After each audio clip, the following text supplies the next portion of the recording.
Hallo und herzlich willkommen zu Lektion 8. Welcome to Lesson 8. In this lesson we are going to talk about articles and gender in German. As you might maybe know already, we have more than one gender. In fact, we have three. Grammatically, we have masculine, feminine and neuter. So this means that we have three different articles for every gender has its own specific article. As in English, we have to distinguish between the definite article and the indefinite article. Just to remind you, the definite article in English is the, and the indefinite article in English is a or an. So, in German, in the singular, we have der, die, das. Der being the masculine article, die, feminine, and das, neuter. So, why do we have three genders? That's just the way it is, grammatically, and there is no logic whatsoever behind it. Not even biological gender can dictate you what gender to use grammatically. In fact, most everyday objects don't have a biological gender if you think about it, so it's pretty much random, which means you just have to pretty much learn every article with the vocabulary that you learn. So, I will give you some examples. In this case, biological. For example, Mann, der Mann, the man, biologically masculine and grammatically as well. Same for female, die Frau, the woman, die Frau. And the child is neuter, das Kind, das Kind. So, der, die, das. These are the definite articles. If we now take a man, a woman, a child, this becomes ein Mann, eine Frau, ein Kind. So you can see masculine, neuter are the same form. Feminine has the E at the end. Okay, but let's take other nouns that don't have a biological gender. For example, der Baum, the tree. You can see the tree is masculine. Why? That's just the way it is. Die Welt, the world, feminine. Das Gefühl, the feeling, neuter.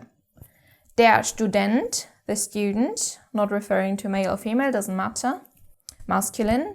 Die Tasse, the cup or mug, feminine. Das Auto, neuter. Das Auto, the car. Okay, so as you can see, it's just really pretty much random. And for the plural, it's a bit easier because all the plural articles are just die. So exactly the same word as for the feminine singular. Die Männer, die Frauen, die Kinder, die Autos, die Bäume, die Gefühle, die Tassen, die Welten.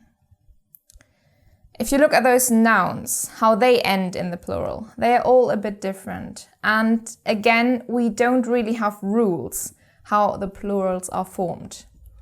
If you look in a grammar book or on the internet, you might find some sort of rules. My personal advice, don't learn them, don't bother, because there are too many rules, and in the end, it is random. So you can take those as guidelines, but not really as rules. For example, many masculine nouns with an a in the singular have an with a point with the dots on top in the plural. Same for masculine nouns with u, they become ü. But those are guidelines, not rules, because you will find always exceptions. So how should you deal with this? When you learn a new word, look at the plural and try to learn it together with the article and the word. So you learn der Mann, die Männer for man, and not only Mann. So, right from the basics, start to look at all the possible forms and don't bother about learning any rules because they are merely guidelines but not really rules. So, yeah, that's my personal advice for you.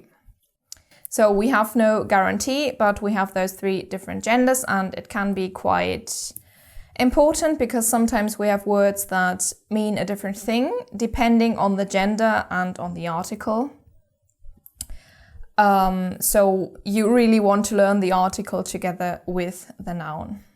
Okay, so that's it for this lesson, and now I will see you in the next lesson and another bit of German grammar. Thank you very much for listening, and I look forward to seeing you again. Thank you.